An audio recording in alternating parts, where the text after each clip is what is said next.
Bonjour, dans cette vidéo, nous allons voir ensemble l'importance de faire la première proposition et comment éviter d'être pris au dépourvu.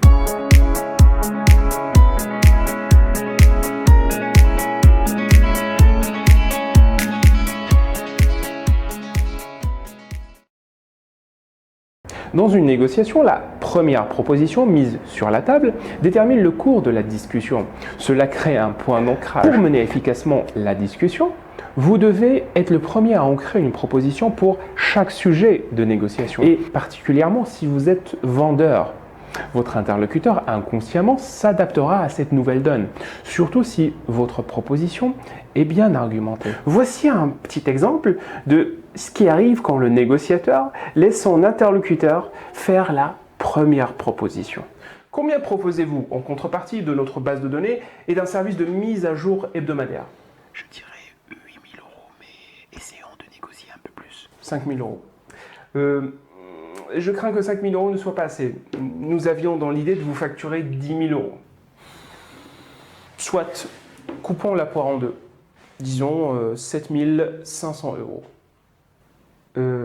Reprenons le même exemple, avec cette fois-ci le négociateur qui s'arrange pour faire la première proposition. En contrepartie de notre base de données et d'un service de mise à jour hebdomadaire, nous vous facturerons 10 000 € annuels. 10 000 €, c'est un peu cher pour le service proposé. Je vous propose 8 000. Coupons la poire en deux et disons 9 000 €. Bon, ok.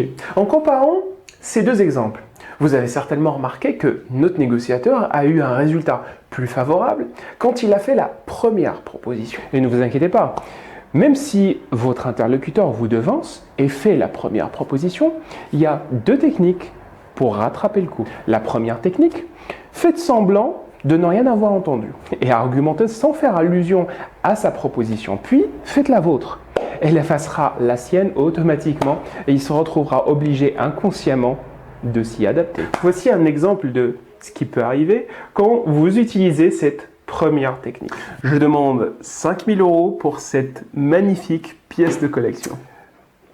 C'est une belle pièce de collection. Elle est faite au XVIe siècle et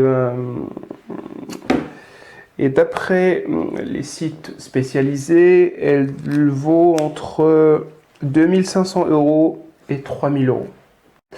Aussi, vu son état un peu dégradé, je vous en propose 1 800 €. J'ai demandé 5 000 € et vous me proposez 1 800 €. Si elle était en bon état, je vous aurais proposé 2 500 €, mais pas plus.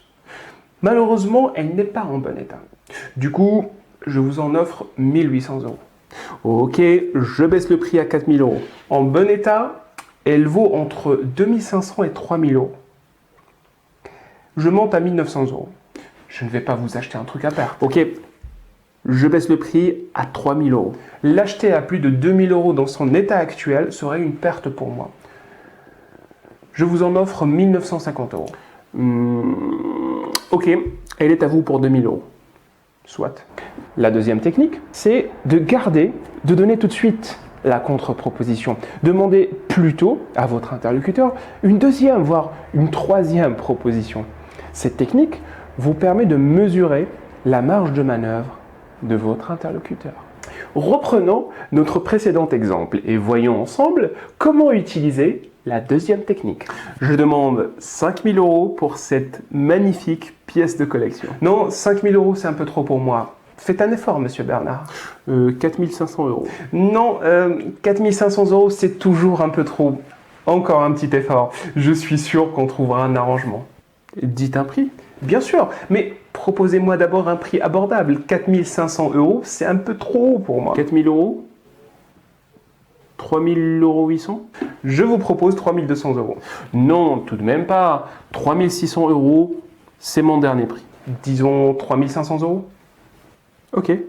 C'est tout pour cette vidéo. Merci de l'avoir suivi et j'espère que vous l'avez trouvée pertinente. Si tel est le cas, n'hésitez pas à la mettre en pratique.